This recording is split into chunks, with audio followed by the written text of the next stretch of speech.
Hello guys, my name is Jais and today we will learn how to add or remove the grid lines using mouse and shortcut key.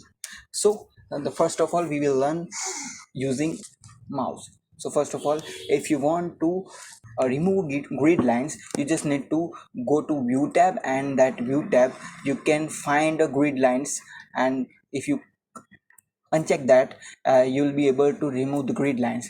Same way, if you want to add the grid line, you just need to go to view tab and click on grid lines, so you will be able to add grid lines in your Excel. Same way, if you want to use a shortcut key for the same, you just need to press Alt W V G. This way you can remove us grid lines, and then after, if you want to add a grid line for the same, so you can repeat the shortcut key Alt W V G. This way we can add or remove the grid lines in Excel.